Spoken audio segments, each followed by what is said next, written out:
이 말씀을 하시고 제자들과 함께 기드론 시내 건너편으로 가시니 그곳에 동산이 있는데 제자들과 함께 들어가십니다. 그곳은 가끔 예수께서 제자들과 모이시는 곳이므로 예수를 파는 유다도 그곳을 알더라. 유다가 군대와 대제사장들과 바리새인들에게서 얻은 아랫사람들을 데리고 등과 횃불과 무기를 가지고 그리로 오는지라. 예수께서 그 당한 일을 다 하시고 나아가 이르시되 너희가 누구를 찾느냐 대답하되 나사렛 예수라 하거늘 이르시되 내가 그니라 하시니라. 그를 파는 유다도 그들과 함께 서더라. 예수께서 그들에게 내가 그니라 하실 때에 그들이 물러가서 땅에 엎드러지는지라. 이에 다시 누구를 찾느냐고 물으신대 그들이 말하되 나사렛 예수라 하거늘 예수께서 대답하시되 너희에게 내가 그니라 하였으니 나를 찾거든 이 사람들이 가는 것은 용납하라 하시니 이는 아버지께서 내게 주신 자 중에서 하나도 잃지 아니하였사옵나이다 하신 말씀을 응하게 하려 함이로라. 이에 시몬 베드로가 칼을 가졌는데 그것을 빼어 대제사장의 종을 쳐서 오른쪽을 베어버리니 그 종의 이름은 말구라. 예수께서 베드로더러 이르시되 칼을 칼집에 꽂으라. 아버지께서 주신 잔을 내가 마시지 아니하겠느냐 하시니라. 아멘. 네, 오늘은 특별기도의 첫째 날입니다. 항상 처음 시작이 중요한 것 같습니다. 오늘 시간을 생각해 보면 우리가 주일을 보내고 또 새벽 시간에 모인다는 것은 어찌 보면 성도들에게 참으로 힘든 일입니다. 주일 쉴 수 있는 날이었지만 하나님을 예배하기 위하여서 모였었고 또 월요일 이제 또 직장의 생활이 시작되는 날인데 이렇게 아침부터 모인다는 것은 결코 쉬운 일이 아니라는 것이죠. 그럼에도 불구하고 고난 주간을 의미 있게 보내기 위하여서 나오신 성도님들을 이 시간 축복합니다. 자, 성도는 어떤 자들입니까? 바로 예수님이 가신 그 길을 따라가는 예수님의 제자, 예수님의 걸음을 뒤따르는 자입니다. 우리가 알듯이 예수님이 가신 길을 하나하나 되짚어 보면 한 걸음 한 걸음이 아름답고 값진 길이었다는 것을 깨닫게 됩니다. 우리는 결코 가지 못할 그 길이었지만 예수님께서는 한 영혼을 구원하시기 위하여서 특별히 우리를 구원하시기 위하여서 한 걸음 한 걸음 값진 걸음을 걸어가셨음을 우리는 너무나 잘 알고 있습니다. 그 사랑의 결과가 바로 우리가 이 자리에 있는 이유가 아니겠습니까? 우리는 이미 받은 사랑을 기억해야 됩니다. 또 그리고 그 사랑에 머물지 않고 한 걸음 더 예수님 앞으로, 예수님의 사랑 앞으로 나아가야 된다는 것이죠. 이 특세가 그러한 시간이 되기를 바랍니다. 자, 오늘 함께 말씀을 보면, 주신 말씀을 보면 이 18장, 19장의 말씀은 요한복음의 결론부에 해당되는 말씀입니다. 예수님의 십자가의 길이 시작되는 말씀이고 십자가의 그 죽음이 마무리되는 그러한 말씀이라는 것을 우리가 알 수 있습니다. 오늘 말씀의 배경을 보면 예수님께서 제자들과 기드론 시내 건너편 동산에 계신다라고 표현하고 있습니다. 이 동산은 평소에 예수님과 제자들이 즐겨 찾던 장소라는 것을 알 수 있습니다. 어찌 보면 예수님이 기도하신 장소이기에 예수님과 제자들에게 자신들에게 최애 장소로 가죠. 가장 사랑하는 장소 중에 하나였던 것으로 생각되어집니다.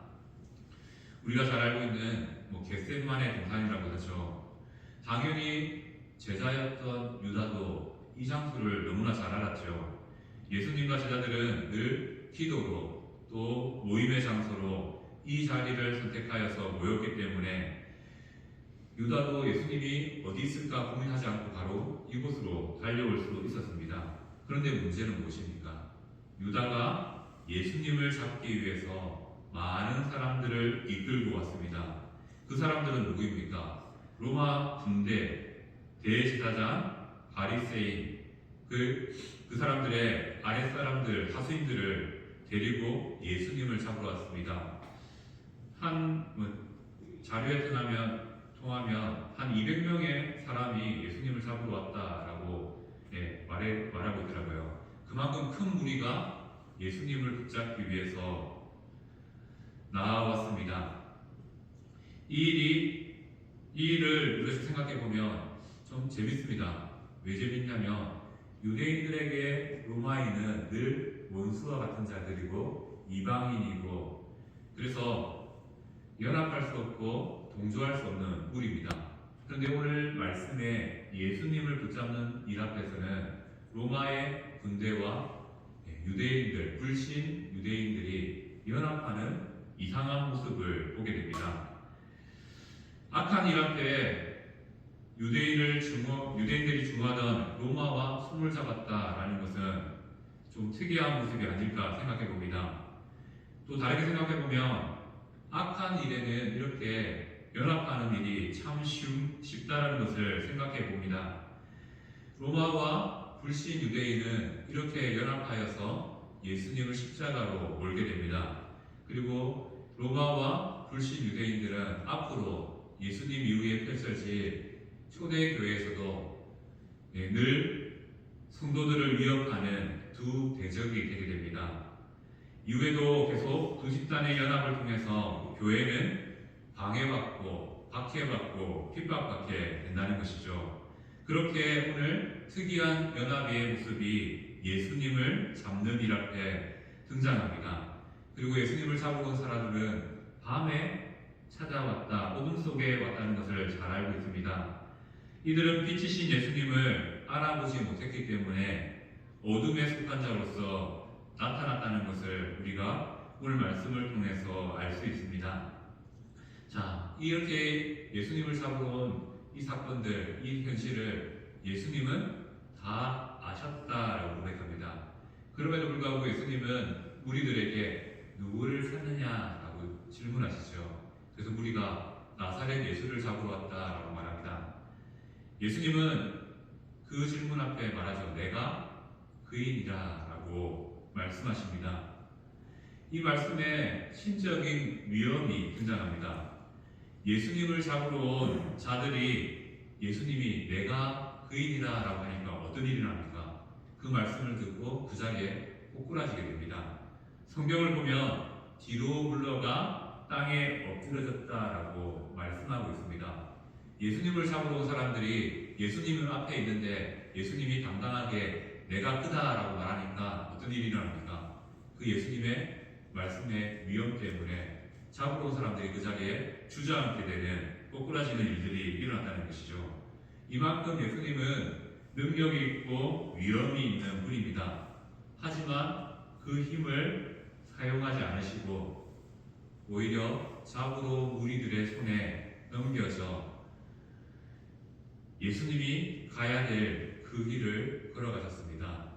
하지만 그 길에서 예수님은 한 가지 부탁을 하죠. 어떤 부탁입니까? 나를 잡았으니까 나의 제자들은 용납해주라, 놓아주라 라고 부탁하게 됩니다.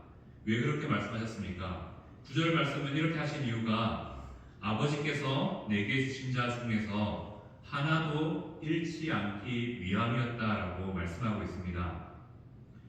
예수님은 제자들의 연약함을 아셨기에 그들이 넘어지지 않게 하기 위하여서 예수님과 함께 잡혀가는 일들을 막으셨다는 것이죠. 예수님의 사랑이 여기에 담겨 있습니다. 예수님의 행동과 다르게 이렇게 사랑으로 용납하라 하셨지만 예수님의 행동과 다르게 제자 베드로는 대제사장의 종인 말고의 길을 치게 됩니다. 이에 예수님께서는 베드로에게 칼을 물리시고 칼집에 꽂으라 라고 말씀하십니다. 베드로의 이러한 무모한 행동을 멈추심을 통해서 더 이상 그 베드로가 넘어지는 일을 행하지 않도록 막으셨다는 것이죠. 그리고 예수님은 하나님의 진노의 잔을 마셔야 됨을 베드로에게 말씀하시고 그 길을 따라 십자가를 향하여서 한 걸음씩 한 걸음씩 나아갔습니다. 자, 오늘 설교의 제목을 이렇게 잡았습니다. 사랑으로 한 걸음. 십자가로 걸어가시는 예수님의 한 걸음이 시작되었기에 그 걸음 속에 담긴 예수님의 마음을 알고자 우리가 이 시간 사랑으로 한 걸음이라는 제목으로 잠시 말씀을 한 번 더 생각해 보고자 합니다. 유다의 배신이 신호탄이 되어서 많은 무리가 예수님을 잡으러 왔습니다. 하지만 예수님은 분명히 그 무리 전체를 이길 수 있을 만큼 위엄과 능력이 있는 분이셨습니다. 그럼에도 그 위엄을 행사하시는 것이 아니라 오히려 잡혀가심을 통하여서 묵묵히 우리를 향한 사랑의 한 걸음을 떼셨습니다. 물론 베드로의 저항도 있었습니다. 하지만 다른 성경을 통해서 보면 오히려 베드로를 책망하시지요. 왜 그렇습니까?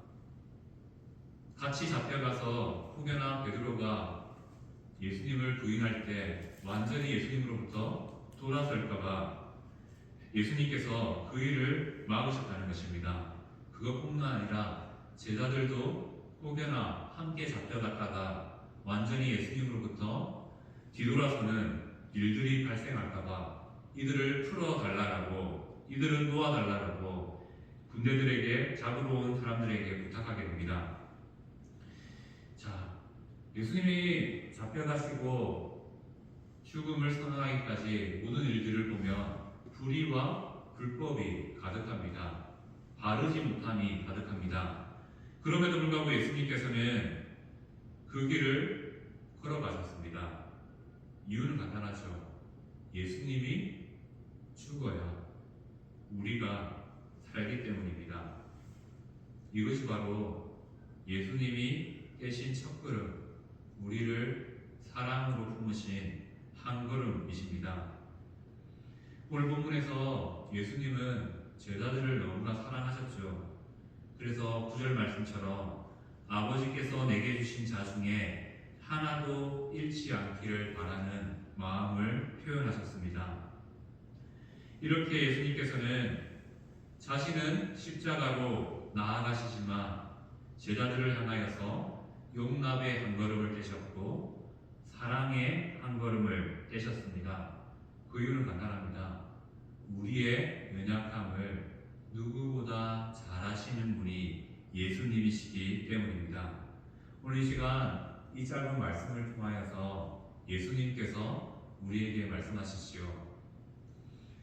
예수님이 가신 그 길을 함께 걷자라고 말씀하십니다. 그 걸어감에 있어서 너희가 모든 것들을 짊어지고 모든 것들을 감당하면서 오라 하는 것이 아니라 내가 너희의 연약함을 짊어지겠다라고 말씀하십니다.